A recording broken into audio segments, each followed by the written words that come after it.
2 Rois, chapitre 23. Le roi Josias fit assembler auprès de lui tous les anciens de Juda et de Jérusalem. Puis il monta à la maison de l'Éternel avec tous les hommes de Juda et tous les habitants de Jérusalem, les sacrificateurs, les prophètes et tout le peuple, depuis le plus petit jusqu'au plus grand.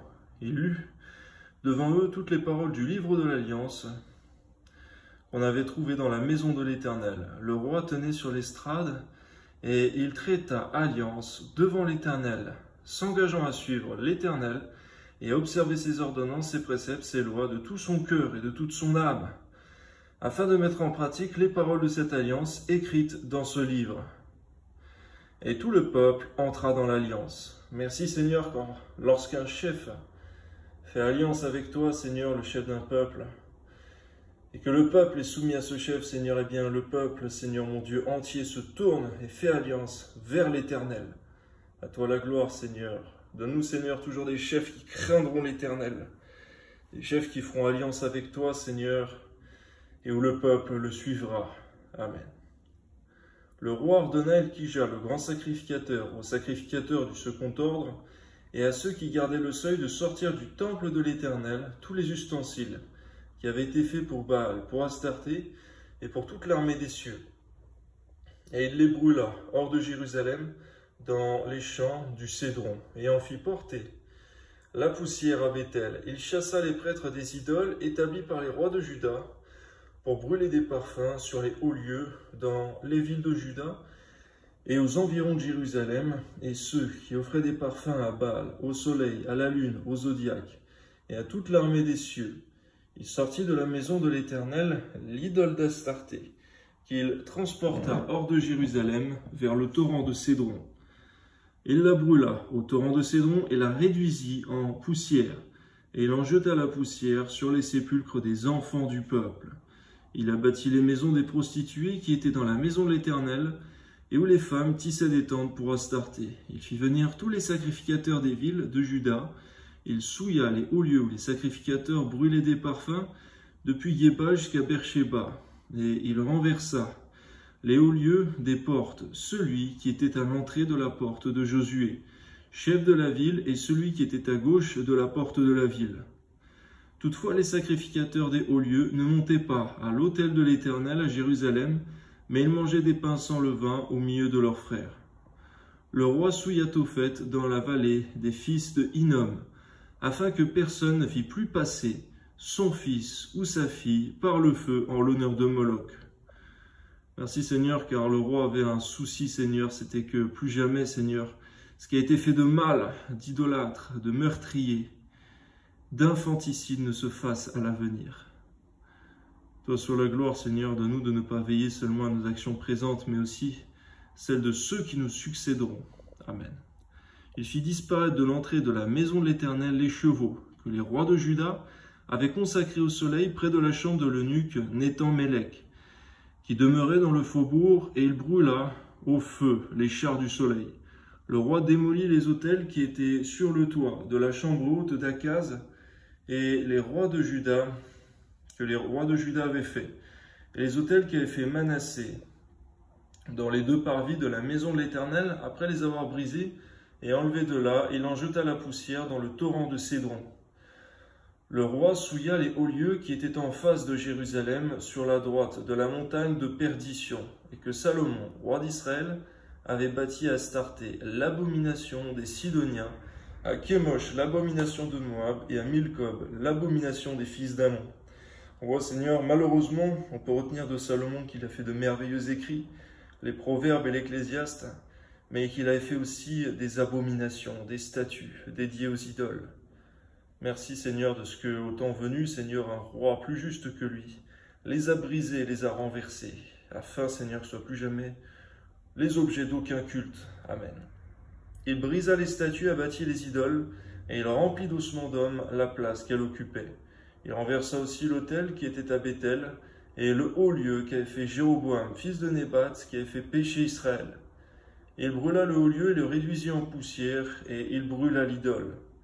Josias s'étant tourné et ayant vu les sépulcres qui étaient là, dans la montagne, envoya prendre les ossements des sépulcres et les brûla sur l'autel et le souilla, selon la parole de l'Éternel prononcées par l'homme de Dieu qui avait annoncé ces choses.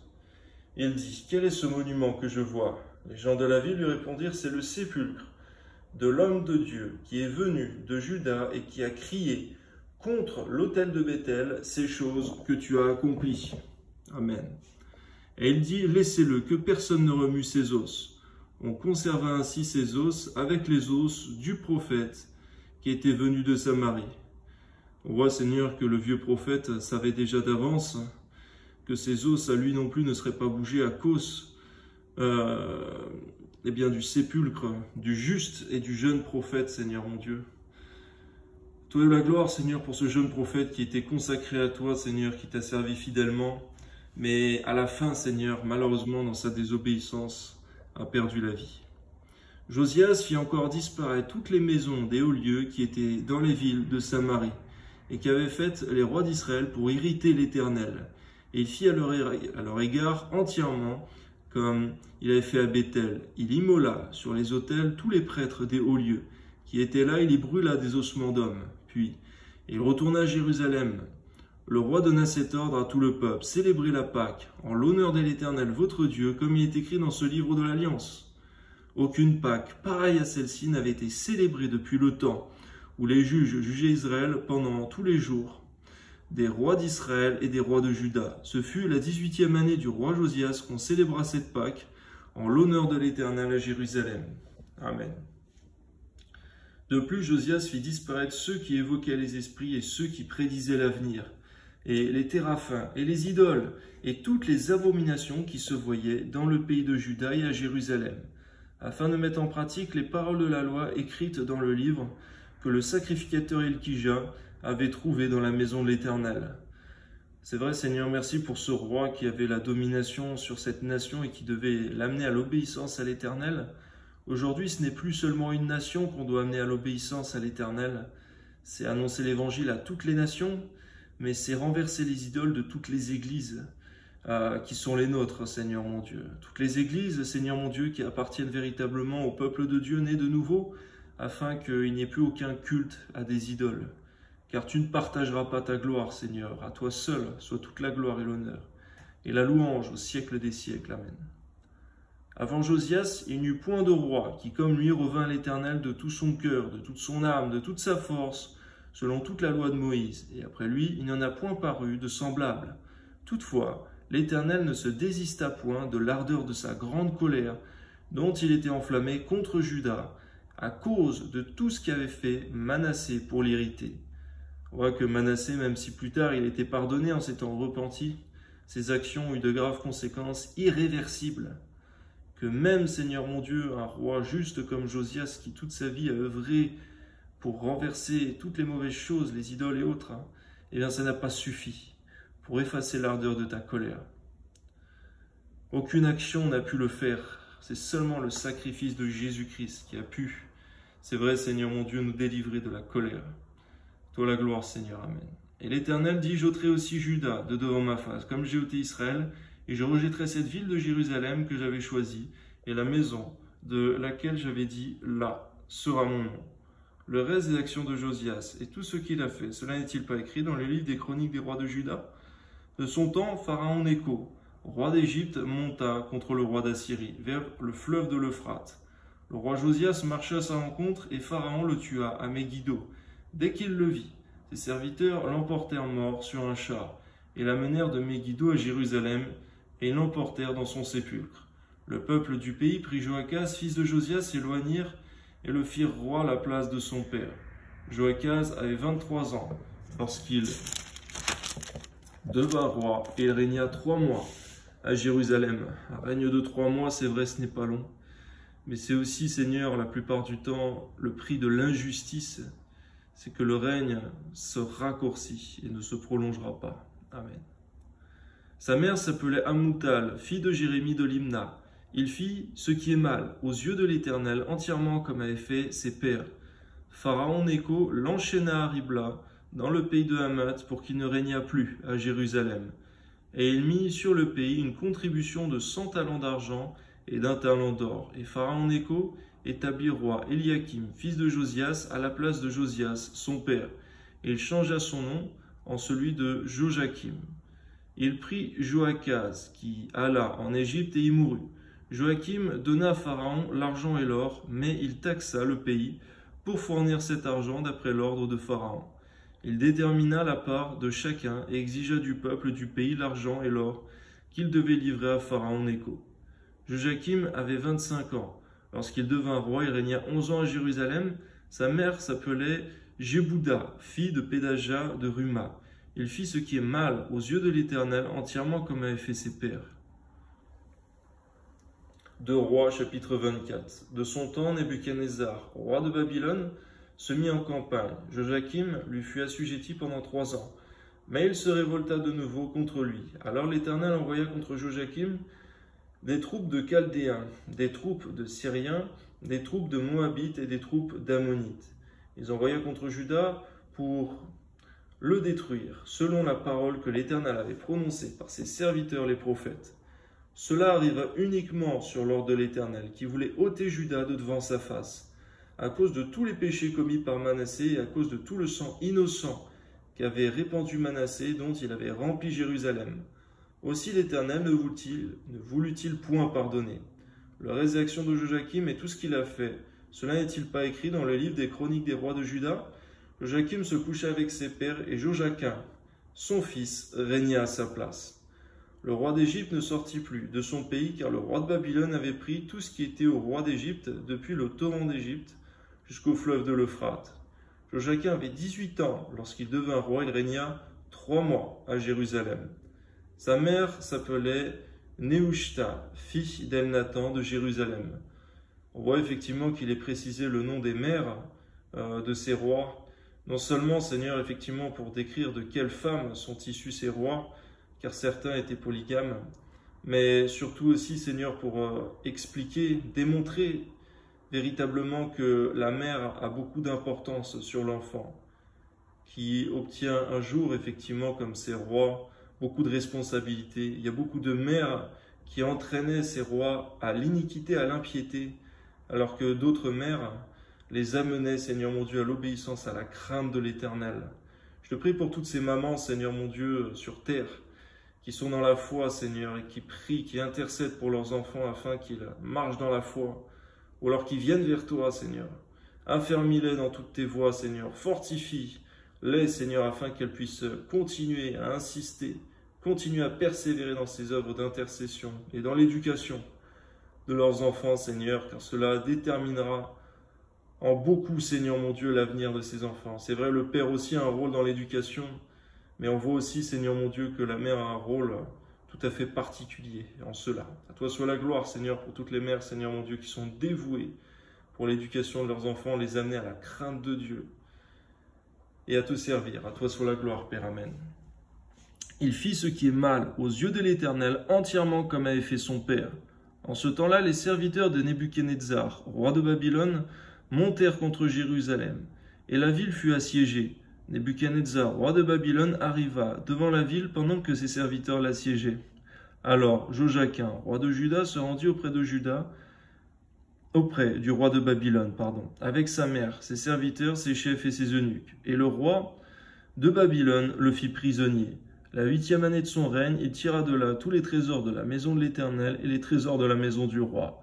Et il brisa tous les ustensiles d'or que Salomon, roi d'Israël, avait fait dans le temple de l'Éternel comme l'Éternel l'avait prononcé.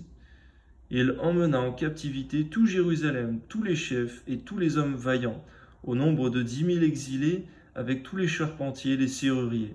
Et il ne resta que le peuple pauvre du pays. Il transporta Joachim à Babylone, et il emmena captif de Jérusalem à Babylone la mère du roi, les femmes du roi et ses eunuques, et les grands du pays, tous les guerriers au nombre de 7 000, et les charpentiers, les serruriers au nombre de 1000, tous hommes vaillants et propres à la guerre. Le roi de Babylone les emmena captifs à Babylone. Et le roi de Babylone établit roi, à la place de Joachim, Mathania, son oncle, dont il changea le nom en celui de Sédécias. Sédécias avait 21 ans lorsqu'il devint roi. Il régna 11 ans à Jérusalem. Sa mère s'appelait Amoutal, fille de Jérémie de Libna. Il fit ce qui est mal aux yeux de l'Éternel entièrement comme fait Joachim, et cela arriva à cause de la colère de l'Éternel contre Jérusalem et contre Juda qu'il voulait rejeter de devant sa face. Et Sédécias se révolta contre le roi de Babylone. 2 Rois chapitre 25. La 9e année du règne de Sédécias, le 10e jour du 10e mois, Nebuchadnezzar, roi de Babylone, vint avec toute son armée contre Jérusalem. Il campa devant elle et leva des retranchements tout autour. La ville fut assiégée jusqu'à la 11e année du roi Sédécias. Le 9e jour du mois, la famine était forte dans la ville, et il n'y avait pas de pain pour le peuple du pays. Alors la brèche fut faite à la ville, et tous les gens de guerre s'enfuirent de nuit par le chemin de la porte, entre les deux murs près du jardin du roi, pendant que les Chaldéens environnaient la ville. Vous voyez dans le contexte, Seigneur, que le prophète Jérémie avait averti le roi Sédécias de se rendre au roi de Babylone, il aurait la vie sauve, et tout le peuple aussi. Et seulement, Seigneur, la désobéissance, la rébellion et la peur, l'orgueil aussi peut-être, l'ont amené, Seigneur, à désobéir à l'ordre de l'Éternel donné par le prophète Jérémie, mais on voit la conséquence que cela va avoir. Les fuyards prirent le chemin de la plaine, mais l'armée des Chaldéens poursuivit le roi et l'atteignit dans les plaines de Jéricho, et toute son armée se dispersa loin de lui. Ils saisirent le roi et le firent monter vers le roi de Babylone à Ribla, et l'on prononça contre lui une sentence. Les fils de Sédécias furent égorgés en sa présence, puis on creva les yeux à Sédécias, on le lia avec des chaînes d'airain, et on le mena à Babylone. Combien c'est terrible, Seigneur mon Dieu, de désobéir à la voix de l'Éternel. Combien il faut se confier en toi, Seigneur, même dans les moments les plus durs, car on voit le sort tragique, terrible, qui arrivait à Sédécias et à ses fils. Le 7e jour du 5e mois, c'était la 19e année du règne de Nebuchadnezzar, roi de Babylone. Nebuzaradan, chef des gardes, serviteur du roi de Babylone, entra dans Jérusalem. Il brûla la maison de l'Éternel, la maison du roi et toutes les maisons de Jérusalem. Il livra au feu toutes les maisons de quelque importance, toute l'armée des Chaldéens qui était avec le chef des gardes, démolit les murailles formant l'enceinte de Jérusalem. Nebuzaradan, chef des gardes, emmena captifs ceux du peuple qui étaient demeurés dans la ville, ceux qui s'étaient rendus au roi de Babylone, et le reste de la multitude. Cependant, le chef des gardes laissa comme vignerons et comme laboureurs quelques-uns des plus pauvres du pays. Les Chaldéens brisèrent les colonnes d'airain qui étaient dans la maison de l'Éternel, les bases, la mer d'airain qui était dans la maison de l'Éternel, et ils en emportèrent l'airain à Babylone. Ils prirent les cendriers, les pelles, les couteaux, les tasses et tous les ustensiles d'airain avec lesquels on faisait le service. Le chef des gardes prit encore les brasiers et les coupes, ce qui était d'or et ce qui était d'argent. Les 2 colonnes, la mer et les bases que Salomon avait faites pour la maison de l'Éternel. Tous ces ustensiles d'airain avaient un point inconnu. La hauteur d'une colonne était de 18 coudées et il y avait au-dessus un chapiteau d'airain dont la hauteur était de 3 coudées autour du chapiteau. Il y avait un treillis et des grenades, le tout d'airain. Il en était de même pour la seconde colonne avec le treillis. Le chef des gardes prit Séraja, le grand sacrificateur, Sophonie, le second sacrificateur, et les 3 gardiens du seuil. Et dans la ville, il prit un eunuque qui avait sous son commandement les gens de guerre, 5 hommes qui faisaient partie des conseillers du roi et qui furent trouvés dans la ville, le secrétaire du chef de l'armée qui était chargé d'enrôler le peuple du pays, de 60 hommes du peuple du pays qui se trouvèrent dans la ville. Nebuzaradan, chef des gardes, les prit et les conduisit vers le roi de Babylone à Ribla. Le roi de Babylone les frappa et les fit mourir à Ribla dans le pays de Hamath. Ainsi Juda fut emmené captif loin de son pays. Nebuchadnezzar, roi de Babylone, plaça le reste du peuple qu'il laissa dans le pays de Juda sous le commandement de Guédalia, fils d'Achikam, fils de Shaphan.